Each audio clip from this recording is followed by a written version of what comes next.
seja batizado, Filipe pregou para ele tudo, até chegou ao ponto do batismo. Completou toda a pregação. E ele falou, espera um pouquinho, não tem nada ali. O que me impede? Posso ser batizado? E disse Filipe, é lícito, se crês de todo o coração. E respondendo ele disse, creio que Jesus Cristo é o Filho de Deus. Olha a pregação que Filipe fez para ele. Ele falou, quero ser batizado. Ele falou, é lícito, se você crer de coração. Ele falou, eu creio que Jesus Cristo é o Filho de Deus. Ele recebeu a pregação, saudável, verdadeira, teologia perfeita. E ele falou, eu creio em Jesus, quero ser batizado. E mandou parar o carro. Para! O cara com a carroça lá, para! E desceram ambos a água, tanto Filipe como Eunuco, e o batizou. Foi para a água, pelo teu testemunho, você crê em Jesus como seu único e suficiente Salvador, eu te batizo. Em nome do Pai, do Filho e do Espírito Santo. Batizou na água.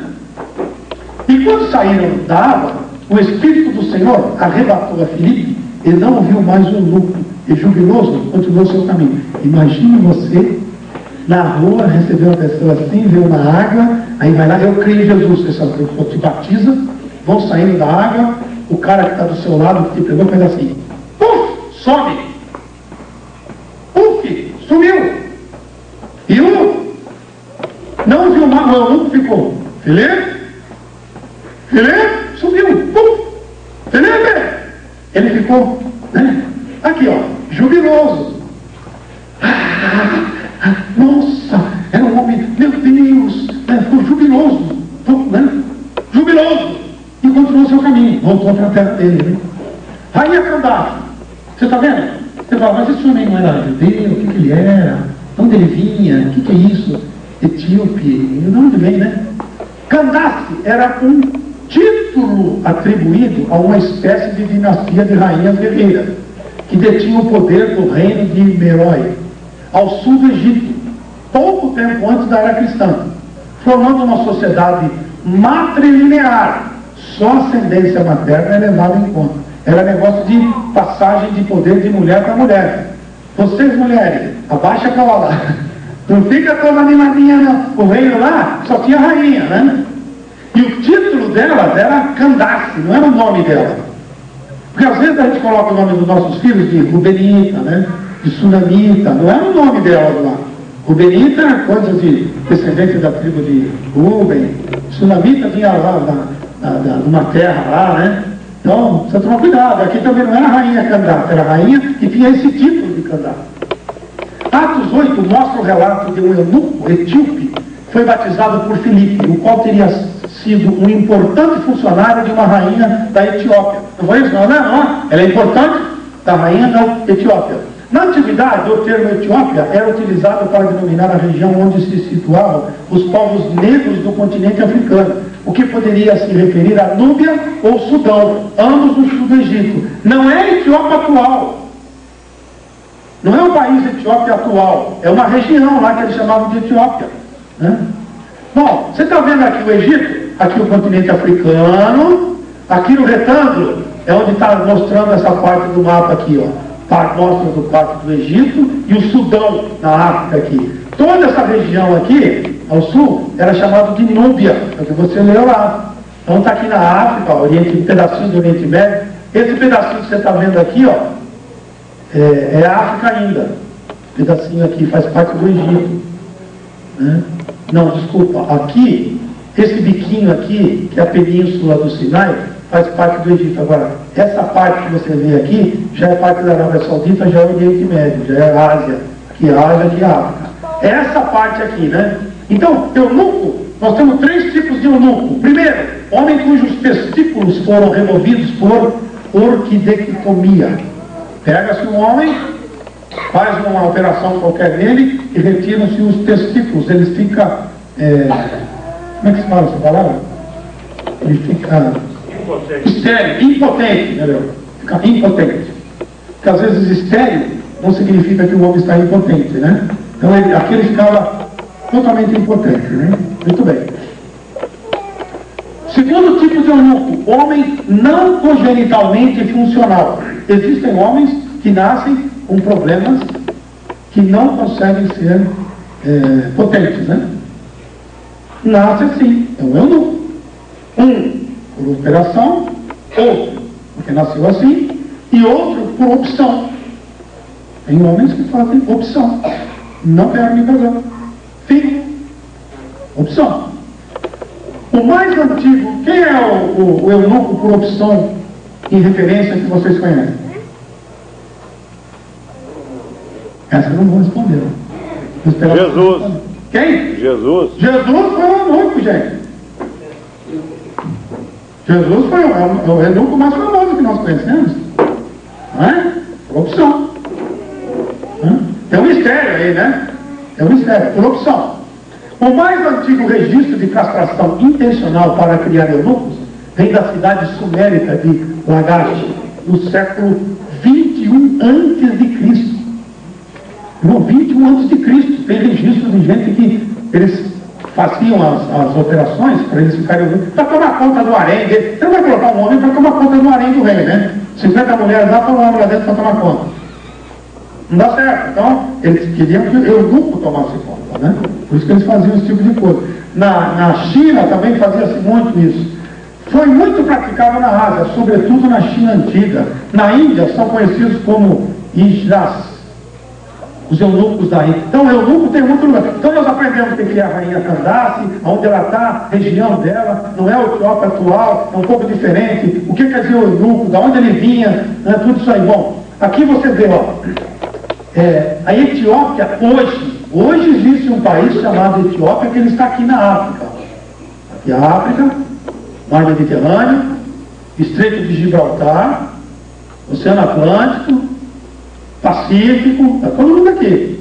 E aqui hoje existe um país chamado Etiópia, né? Mas que não é aquela Etiópia mencionada na Bíblia. A Etiópia mencionada na Bíblia era toda essa região aqui ao sul do Egito. Bom, tem outro caso aí de Lídia, a vendedora de púrpura. Antes de Lídia, vem para cá. Vamos orar para tirar as nossas ofertas.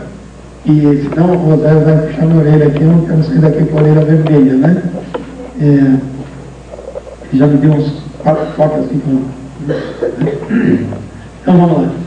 Senhor nosso Deus, nós te agradecemos que podemos então tirar as ofertas aqui para a tua obra. Senhor, nos abençoa, como o Senhor tem feito até aqui. Que, Senhor, as pessoas que vão tocar esse dinheiro, elas toquem com respeito, sabendo que trata-se da obra do Senhor, coisa do Senhor, da Sagrada. Jesus nos abençoa para que possamos contribuir com o coração em paz.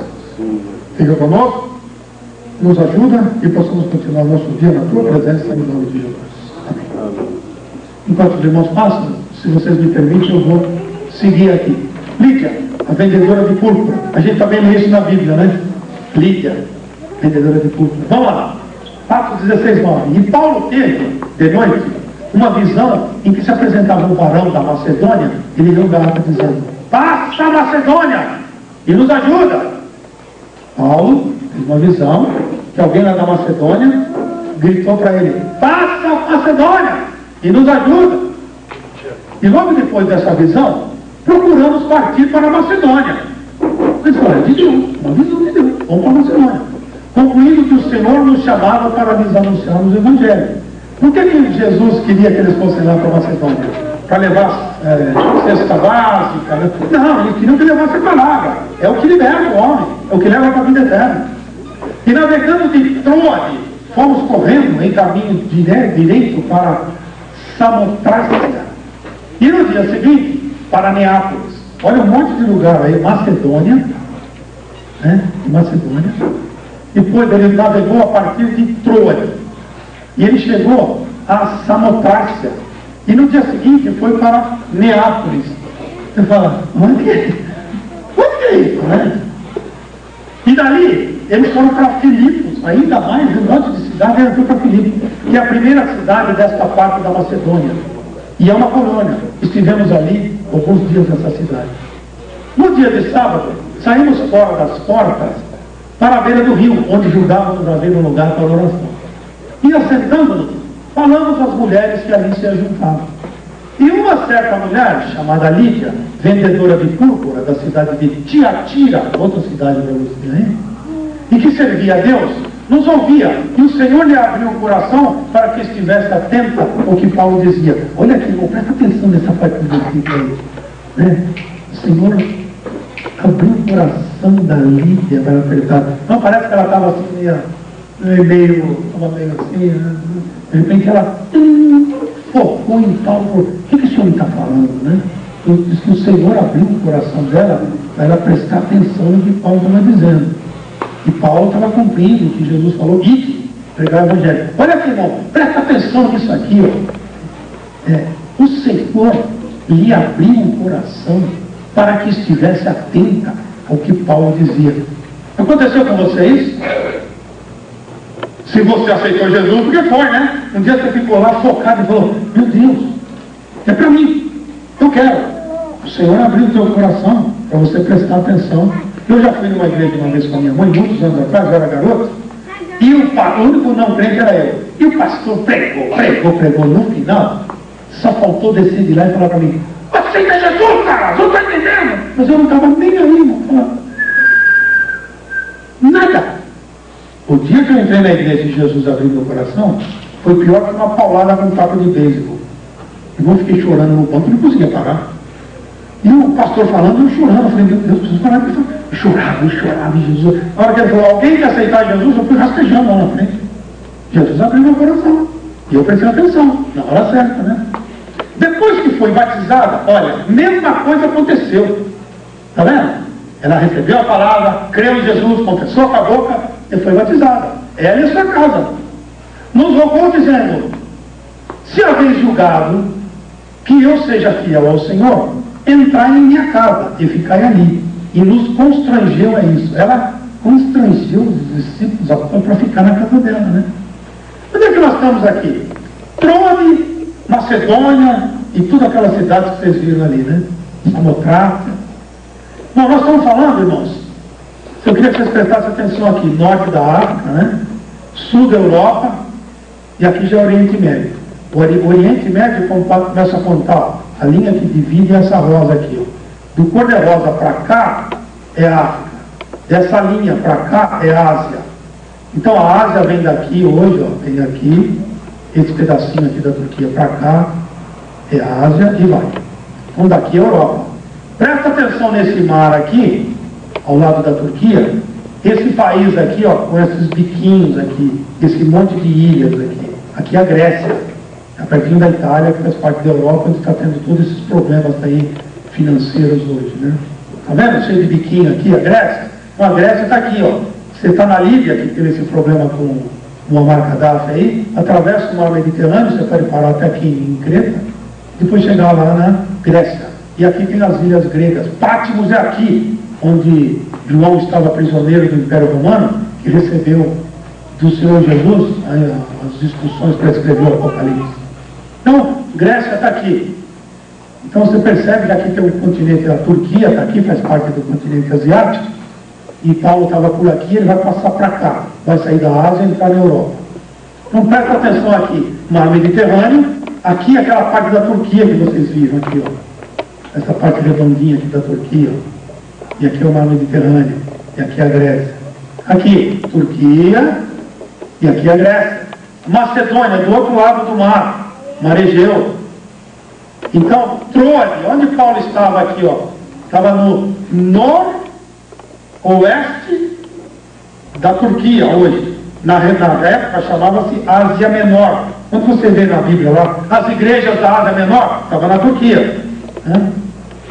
Então, ele estava aqui em Troade e ele teve uma visão que Jesus falou, da Macedônia, passa para cá e nos ajuda. Então ele tinha que atravessar o mar. Para atravessar o mar, ó, tem um monte de ilha aqui. Você percebe esses biquinhos da Grécia aqui, ó? Grécia, Paulo estava aqui desse lado. Quando ele foi atravessar daqui para lá, ele foi de embarcação. No meio do trajeto, ele encontrou essa Samotrácia, está aqui, ó. Uma ilha lá. Paulo fez um pit stop lá em Samotrácia, parou ali, é o que está dizendo a Bíblia, está dando direitinho a rota dele. E depois ele chegou ali, em Neápolis, Filipos, e ali ele encontrou uma mulher que era nascida em Tiatira. Olha lá onde a mulher era, ó. Tiatira. Lembra das igrejas da Ásia, Tiatira, Éfeso? Está tudo na Turquia atual, né? Então a mulher era daqui, mas estava lá. Paulo atravessou de Troade, Samotrácia, chegou lá em Neápolis e tudo mais, e chegou do outro lado, que era Europa, né? Europa. Então, quando você lê, tem um mapa em mente, é melhor para você, melhora o seu conhecimento da Bíblia, né? Tem outro que era o carcereiro da cidade de Filipos. Olha aqui onde é Filipos, ó. Filipos, na Grécia. Então o que acontece? Você atravessou e chegou do outro lado, no continente europeu, Macedônia. Toda essa região da Macedônia tinha essas cidades aqui, né? Olha aqui onde está a cidade de Corinto, Atenas, na Grécia, tá vendo? Paulo fez toda essa caminhada aqui, segunda viagem missionária de Paulo, passou por todas essas cidades, em Corinto, Atenas, né? E é isso que acontece. E tinha outra pessoa que não era judeu, que também recebeu o evangelho, que era o carcereiro. E havendo-lhes dado muitos açoites, os lançaram na prisão, mandando ao carcereiro que os guardasse com segurança. O qual, tendo recebido tal ordem, os lançou no cárcere interior e lhes segurou os pés no tronco, amarrou os pés dele num tronco lá, para ele não sair. Além de estar numa cárcere inferior, lá numa prisão lá embaixo, ainda amarrou o pé deles num tronco para eles não saírem de lá. Perto da meia-noite, Paulo e Silas, que apanharam aqui, ó, tendo dado muitos açoites, apanharam de chicote, né? E depois colocaram na prisão, e depois de apanhar de chicote e estar na prisão inferior, amarrado no tronco, perto da meia-noite, Paulo e Silas oravam e cantavam hinos a Deus. Eles estavam lá, apanharam, amarrado no tronco, devia estar pelado, talvez, né? Apanharam que nem condenado, e eles estavam lá orando e cantando. O Senhor é bom, né? Cantando ao Senhor, e os outros presos os escutavam, todo mundo de ouvido em pé, ouvindo o que eles estavam fazendo, orando e cantando. Depois de levar a borrachada, deviam estar pelados, e o cárcere inferior é um lugar que você joga os presos lá embaixo, é um lugar bem agradável. Só tem colônia francesa no ambiente, né? E tem aquele perfumador que fica... Era só fezes e urina para todo lado, né? Era um horror. E eles cantavam. De repente, sobreveio um tão grande terremoto que os alicerces do cárcere se moveram. E logo se abriram todas as portas e foram soltas as prisões de todos. Todo mundo, né? Escapou toda a prisão, toda a corrente que amarrava nos troncos. Acordando o carcereiro não precisava ficar acordado, né? Todo mundo amarrado na prisão, estava ali tirando um cochilo, né? Ele acordou com o barulho, né?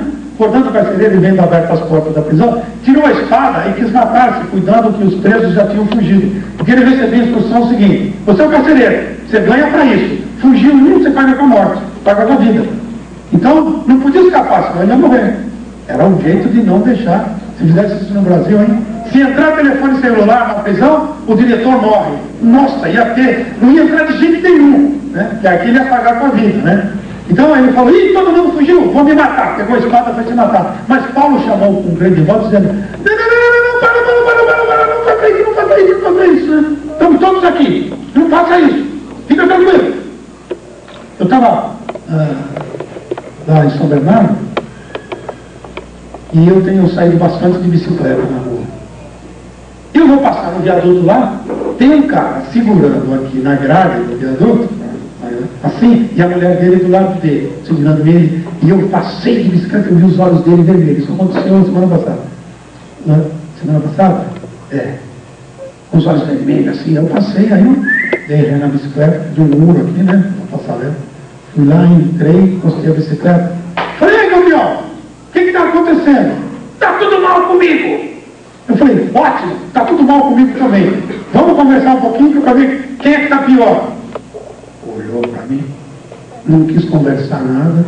Eu falei: vamos conversar um pouquinho e tal. E a mulher dele segurando ele, e ele na grade assim para pular, né? Eu falei: vamos conversar aqui. Bom, eu também estou ruim, você está ruim. Vamos ver quem pode resolver a nossa situação. Vamos trocar uma ideia, vou te contar a minha vida e tal. Ele, vem, saiu, foi embora. Lá na frente, eu falei: se eu voltar, ele volta para cá. Fiquei firme lá, falei: ô campeão, vem cá, vamos conversar. Eu vou te contar a minha vida. Não está bem igual a sua, mas vamos ver o que acontece. Se mete na sua vida. Eu falei: tá certo, é a minha vida mesmo que eu quero te contar, vem pra cá. Ele foi andando com a mulher dele, foi andando, subiu. Eu fiquei lá e não voltou mais.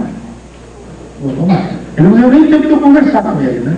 Quando eu ia falar, ele saiu correndo. Bom, espero que ele lembre disso, né? Mais pra frente. Aqui também, Paulo chamou com grande voz dizendo: para, não não faça mal nenhum para você, para, nós estamos todos aqui, não aconteceu nada, fica tranquilo, né? Ele estava se igualando ao homem, né? Dando conforto ao homem, foi mais ou menos o que eu quis fazer. Você está mal? Eu também. Vamos trocar uma ideia? Para tentar deixar ele meio em dúvida, para ver o que ele vai fazer, né? E pedindo luz, saltou dentro e todo trêmulo se prostrou diante de Paulo e Silas. Na hora ele falou, tem boi na linha. Esses caras não dá. Ele se ajoelhou na frente dos dois, né? E tirando-os para fora, disse, senhores, que é necessário que eu faça para me salvar?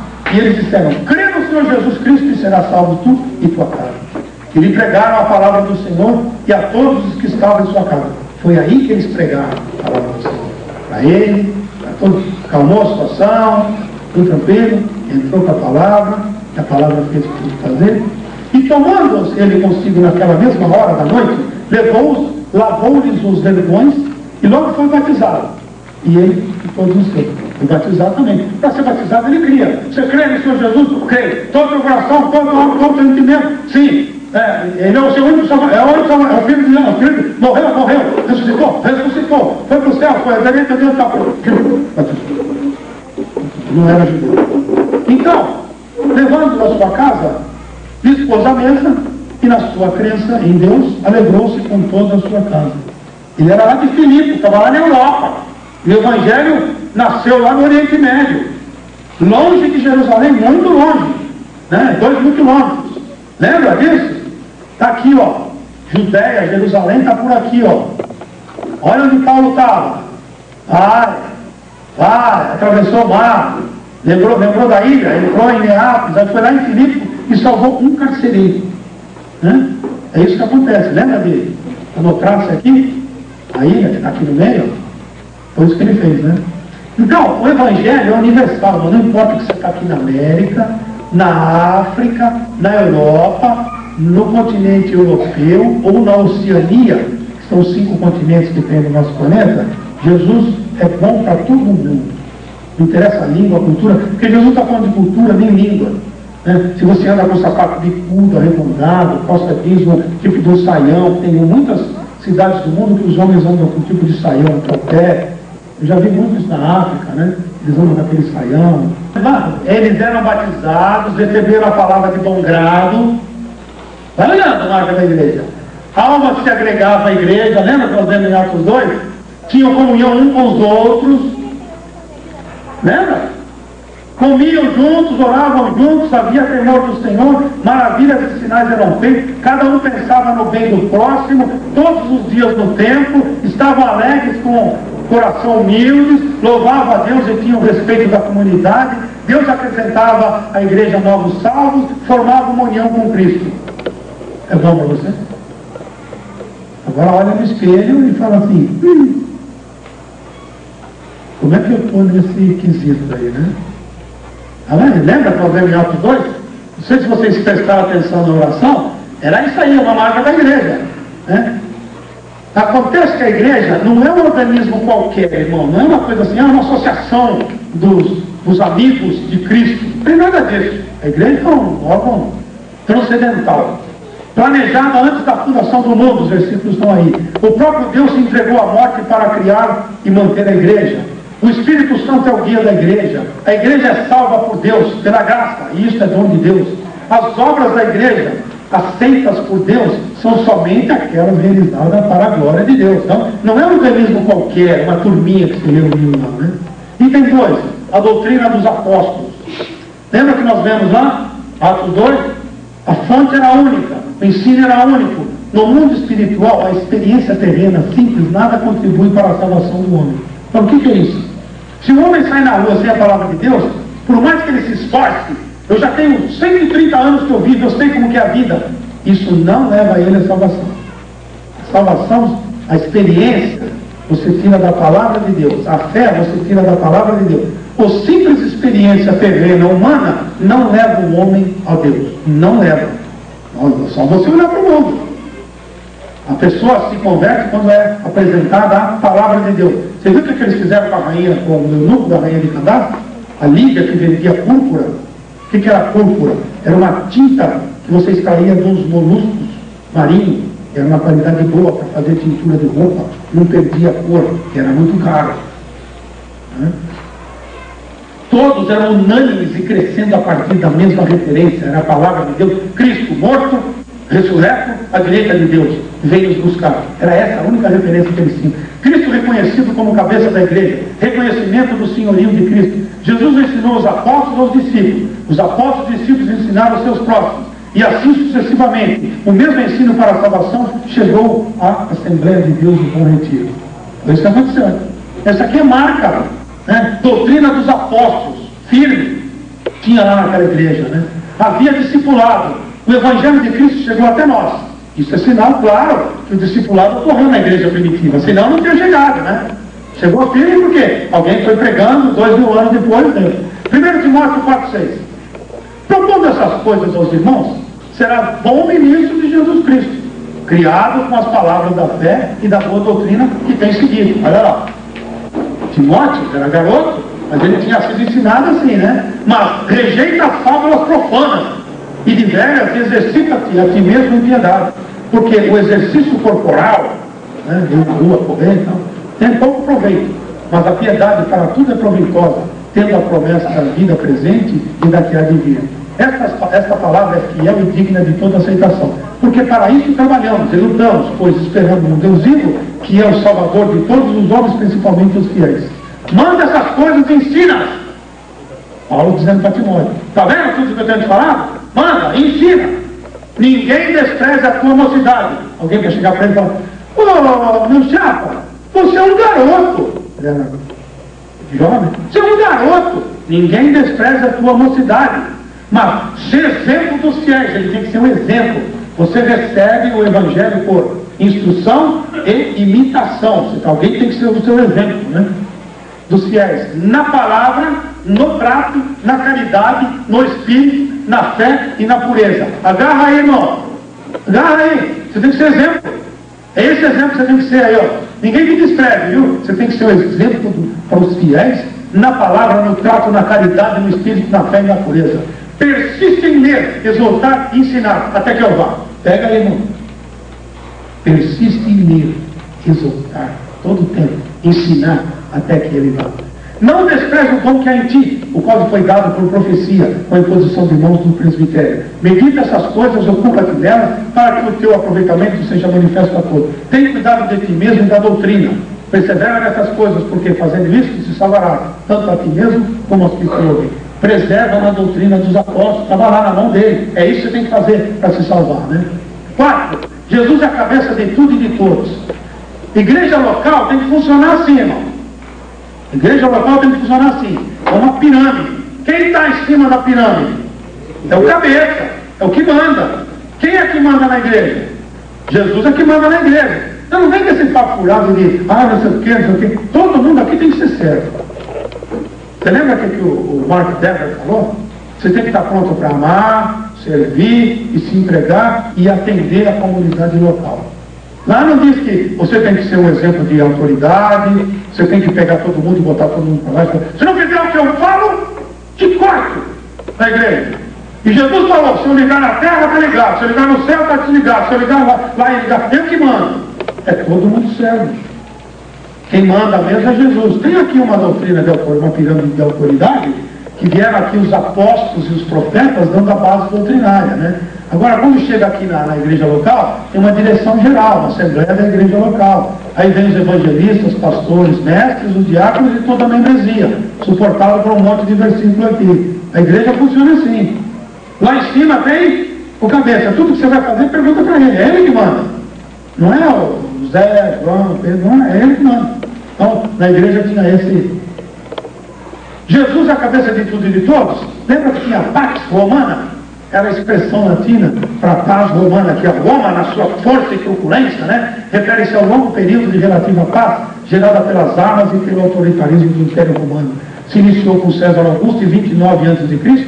e permaneceu até o ano da morte de Marco Aurélio em 180. Tivemos aí 200 e tal anos de Pax Romana.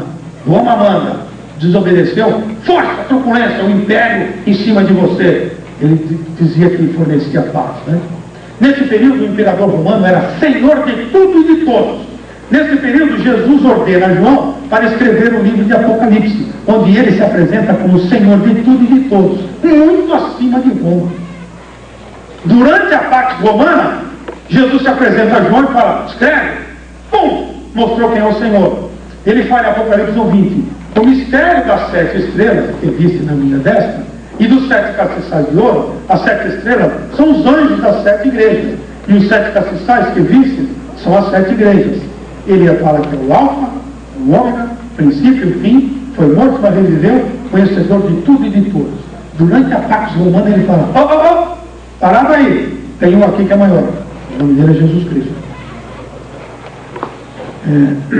Filipenses 2,9, Jesus é a cabeça de tudo, pelo que também Deus o exaltou, soberanamente lhe deu um nome que é sobre todo nome, para que ao nome de Jesus se dobre todo o joelho dos que estão nos céus e na terra e debaixo da terra. Todo mundo dobra o joelho, ele é o Senhor de tudo e de todos. E toda língua confessa que Jesus é o Senhor, para a glória de Deus Pai. 1 Timóteo 2,5, porque há um só Deus e um só mediador entre Deus e os homens, Jesus Cristo o homem. Colossenses 2,9, porque nele habita corporalmente toda a plenitude da divindade. Jesus não é 99% Deus, né? Toda a plenitude da divindade habita corporalmente em Jesus Cristo. João 8,58, disse-lhe Jesus, em verdade vos digo que antes que Abraão existisse, eu sou. Abraão é o pai da fé. Antes de Abraão ele já existia. Então, esse negócio de Maria, mãe de Deus, cuidado com o que você fala. Isso é absolutamente herético, né? O trabalho social, todos os que criam estavam juntos e tinham tudo em comum, vendiam suas propriedades e fazendas e repartiam com todos segundo o que tinha necessidade. Gálatas 6,10, então, enquanto temos tempo, façamos o bem a todos, mas principalmente aos domésticos da fé. A religião pura e imaculada para com Deus, o Pai, é esta: visitar os órfãos e as viúvas nas suas tribulações e guardar-se da corrupção do mundo. A sexta marca, a obtenção da simpatia do povo. Vocês lembram que ele falou lá? Que caindo na graça do povo, as obras eram vistas pelo povo em geral. Não havia discriminação. O testemunho dos cristãos era muito bem aceito na comunidade. Nada de muito barulho. A vizinhança falando, os caras estão fazendo barulho, ficam tocando instrumento lá. Tem que ser diferente. Calma. Nada de excesso, nada de mostrar que eu vou para o céu e você vai para o inferno, seu diabo, eu vou para o céu. Sem cair na graça do povo. Nada de sujeira na rua, sujeira na igreja, displicência, imundície, roupa rasgada, não sei. Que isso? Que testemunho de crente é esse? Às vezes você passa lá na rua, a pessoa vê e fala, nossa, não sabia que os crentes eram assim, não. Todo mundo educado. Eles passam aqui na minha porta. A senhora vai bem? Bom dia. Como vai, senhora? Tudo bem? Nossa, esse povo aí, tudo é testemunho, irmão. E lá na comunidade, no local, estou caindo na graça do povo. Nós estamos caindo na graça do povo aqui no nosso retorno? Depois vocês me falam, tá? O exemplo interno aqui dentro da igreja acaba se propagando externamente. Vou passar esse versículo aqui, tá bom? Esperança da igreja lá era o arrebatamento.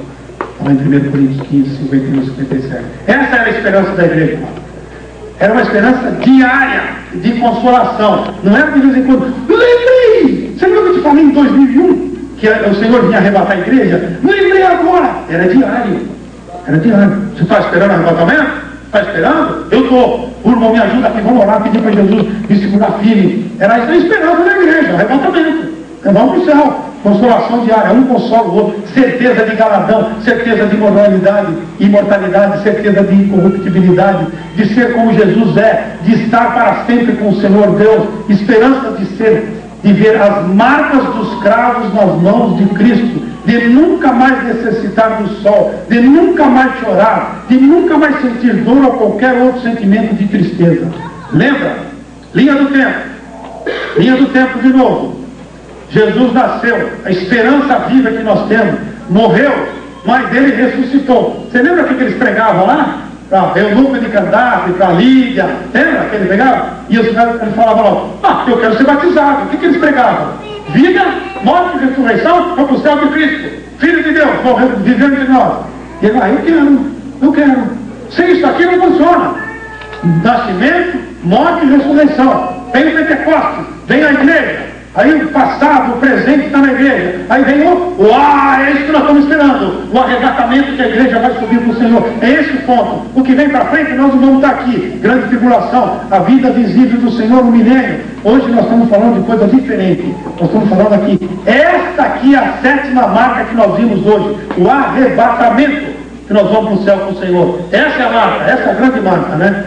E diz o seguinte: primeiro, os mortos em Cristo, eles serão justificados, vão ser ressuscitados. Em segundo lugar, os vivos, que estão nós que estamos vivos, vamos também juntos ser transformados. Quem estava morto, quem está vivo, que não passou pela morte, no arrebatamento, ambos subiremos para encontrar o Senhor nos ares. Lá nos ares nós vamos encontrar o Senhor. Sabe o que é isso? É vida eterna. Isso tudo vai acontecer num piscar de olhos. Essa que é a marca da igreja. O que você está esperando, irmão? Que conversa é essa que você está tendo aí na igreja? Vai para lá, vem para cá? Onde nós vamos parar? Qual é a esperança viva? Está pregando? As marcas da igreja estão no nosso meio. Cuidado desse tipo de pregação aqui. A gente vai fazendo assim, vai baixando na cadeira, vai baixando, vai escondendo atrás do irmão que está na frente, fica escondidinho, né? Desperta tu que dormes.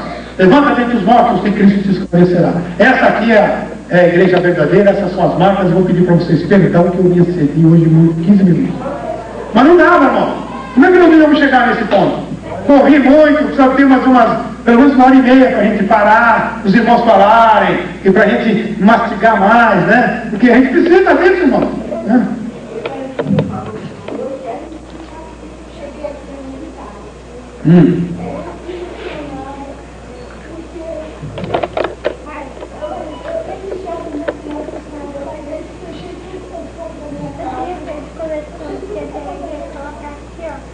Sábado eu passei o dia, ouvi tudo, numa favela.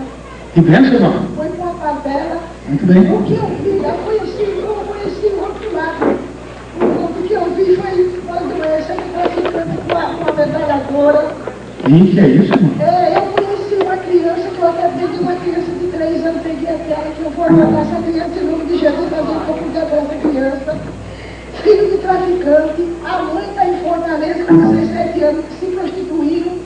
O pai dava uma maconhada no meio da rua, onde essa criança com 3 anos, eu vou botar na mão do Senhor, o Senhor pedir à igreja orar pela essa criança. Essa criança está embaixo de maldição, o avô dessa criança profetiza todo dia. Essa criança disse ser um marginal, um traficante, um sequestrador, um estuprador, o pai, o avô, ninguém quer saber dessa criança. A mãe que estava jogada na rua, que tem um espírito de prostituição, também que teve dó, pegou a criança, mas a criança só Deus para ter misericórdia, sabe? E é num lugar que é uma serva de Deus, que cuida, que ajuda, uma pessoa que é assalariada, que a gente vê o amor de Deus no coração de tal amor de Deus. Eu não pedi. Um homem. E Jesus bradou dos céus, o Espírito Santo incomodou um homem para salvar um homem, né? E lá no cárcere de Filipe, parece que Paulo estava focando o carcereiro, né? Que a Bíblia não fala de nenhum dos presos, não fala de nada, fala só do carcereiro de Filipe, né? Então, às vezes, né, a gente pensa que é pouco, mas é muito. A gente faz alguma coisa para uma pessoa, isso foi assim que Jesus fez, né? Ele se incomodou com um, com o outro, fazer uma coisa para um, fazer uma coisa para outro, individualmente, né? E essa é a nossa missão. Você faz para um, o outro faz para o outro, o outro faz para o outro, e vai se alastrando, né? O Evangelho vai se alastrando. É isso que a gente tem que fazer. Então vamos fazer o seguinte, vamos ficar em pé, vamos agradecer, que já são 12h20. 12h20. Nós sempre terminamos 12h25, né?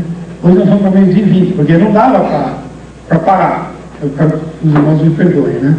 E vamos fazer o seguinte, vamos fazer uma oração pedindo para Jesus abençoar esse menino, que é o senhor Vender José da Silva Cardoso, 3 anos, para escrever o papel. É demais. Irmãos, o nosso Brasil, menino, o nosso Brasil é assim, nós moramos aqui, bem, como aqui na igreja instalado, né? Tudo bem.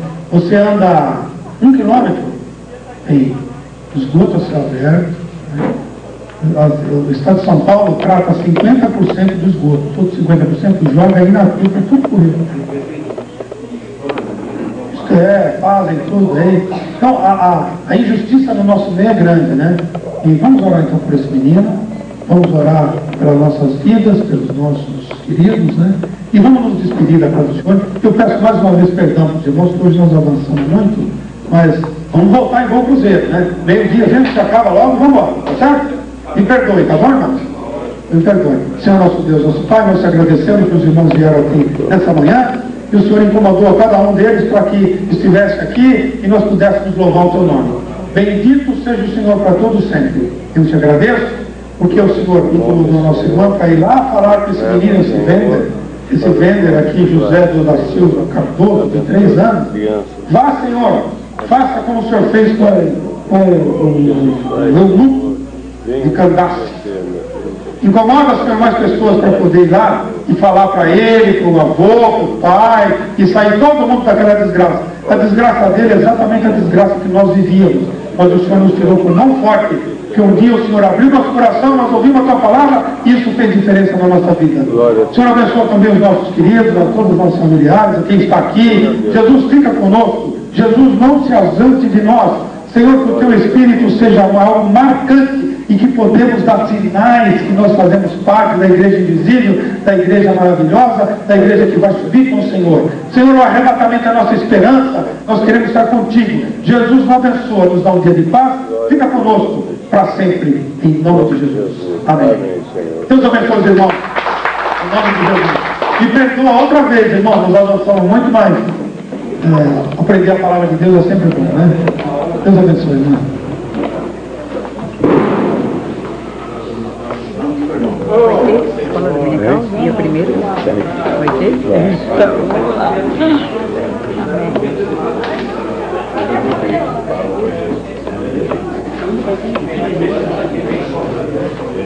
Vai ter que deveria pronto. Domingo.